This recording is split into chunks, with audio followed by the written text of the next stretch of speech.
On est dans le roman à propos de l'Iran, on raconte Dracula. En réalité, le problème n'est pas... La chose intéressante n'est pas ce qu'on vient de dire, c'est tout ce qu'on cache. C'est qu'au Moyen-Orient, les États-Unis ne sont pas la solution, ils sont le problème. Qu'est-ce qu'ils ont fait en Iran, les États-Unis?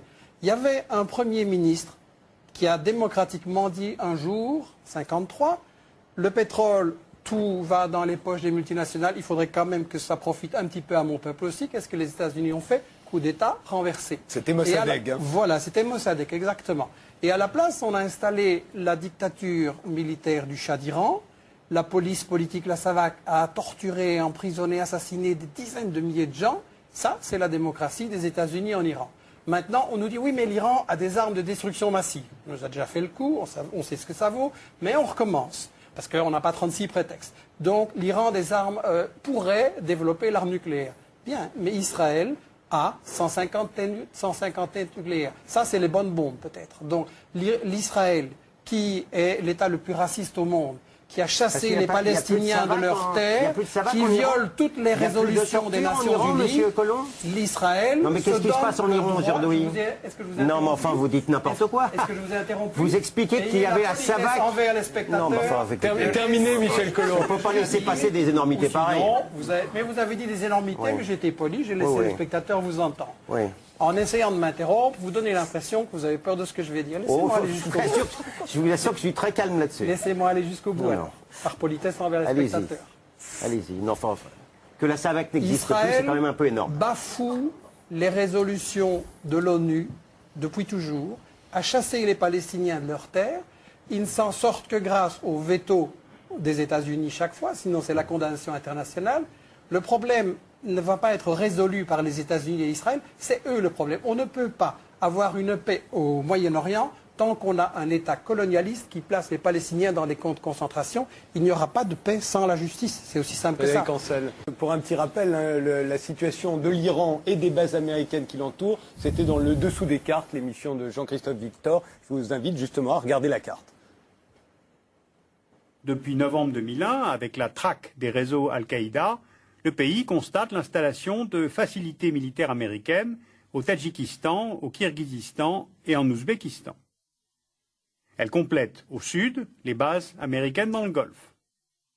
À l'est, en Afghanistan, l'Iran est maintenant débarrassé du régime taliban qu'il a toujours combattu, mais ce pays est toujours aussi pauvre, toujours aussi instable, et il y a maintenant à Kaboul un gouvernement central mis en place par les États-Unis.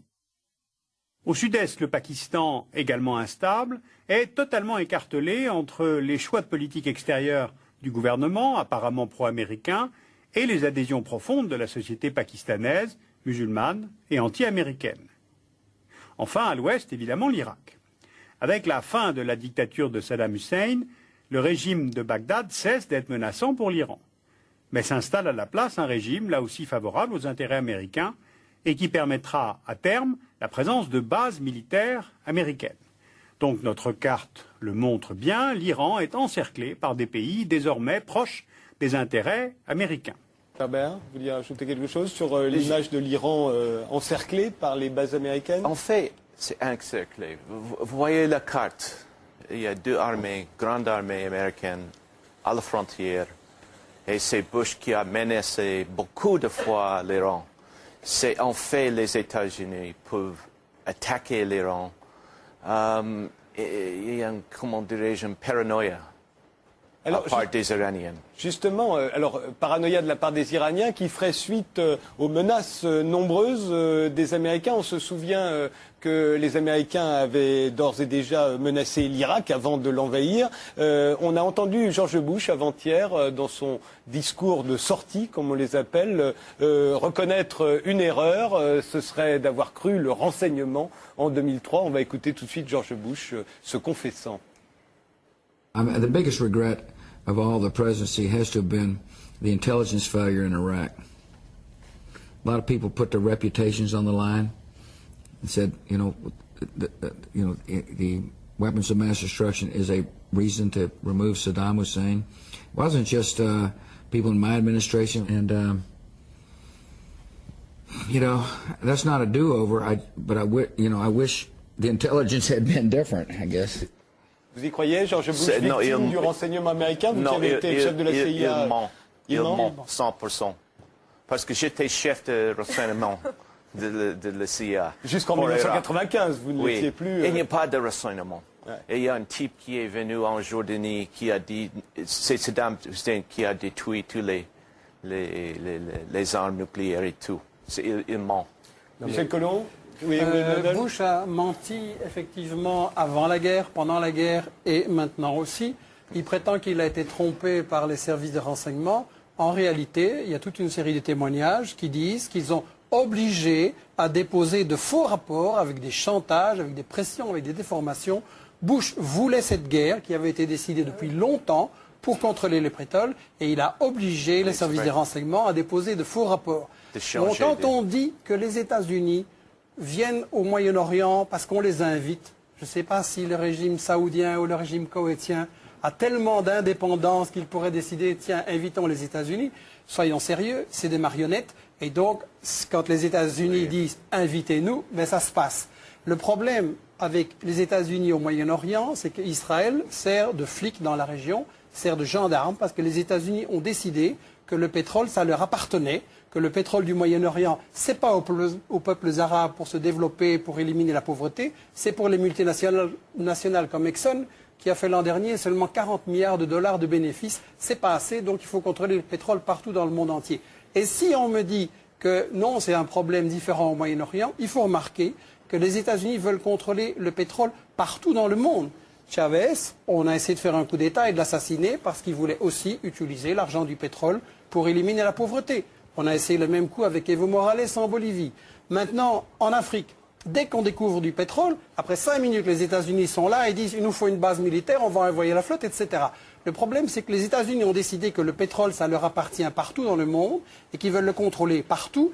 Un, pour les bénéfices énormes que ça rapporte, et deux, comme moyen de chantage, pour faire le chantage sur l'Europe, sur le Japon, sur la Chine, sur l'Inde, sur toutes les autres puissances, pour ainsi les bloquer avec le chantage énergétique. Donc Israël, il sert juste de flic dans cette stratégie-là. C'est très généreux parce qu'en réalité, les États-Unis ont essayé d'empêcher l'approvisionnement de la Chine en pétrole et en gaz et de contrôler le pétrole et le gaz de la mer Caspienne et de l'Asie centrale. Et donc, contre la domination des États-Unis sur le pétrole dans le monde entier, parce que ce ne sont pas des guerres de religion, ce sont des guerres économiques, ce sont des guerres pour le fric, il faut le dire. Contre cette domination, il y a maintenant en Asie un phénomène nouveau et important, c'est que la Russie, la Chine et une série des républiques d'Asie centrale se sont unies dans l'organisation de la coopération de Shanghai, qui est un phénomène très très important, avec l'Inde, l'Iran, etc., le Pakistan, je crois, comme observateurs. C'est-à-dire que l'Asie en a marre que les États-Unis prétendent dominer partout où ils sont et prétendent dire ce qu'ils doivent faire. L'Asie veut se développer de façon autonome et par une façon indépendante des États-Unis. Alors, les États-Unis veulent, je l'ai dit et je le maintiens, contrôler le pétrole partout où il est dans le monde pour gagner de l'argent et pour tenir le robinet du pétrole par rapport à toutes les autres grandes puissances. Là, on est dans une représentation. Et vous le trouvez dans des textes des États-Unis. Il faut lire les revues militaires. Là, maintenant, il y a les choses qu'on dit à la télévision. Mais en réalité, quand vous lisez les revues militaires stratégiques des États-Unis ou les trucs du Wall Street Journal, etc., ils disent bien « nous devons contrôler le pétrole nous-mêmes oui, ». Et ici, on est dans une représentation de télévision et on m'a accusé d'être anti-israélien et que je calomniais Israël et que je les porterais comme je m'attendais, parce que je sais que vous êtes dans un lobby israélien. Je vais vous prendre une petite déclaration de David Ben Gurion, certainement une source que vous allez respecter, qui disait... donc c'est le fondateur de l'État d'Israël en 1948, qui disait « Si j'étais un leader arabe, je ne signerais jamais un accord avec Israël. C'est normal, nous avons pris leur pays.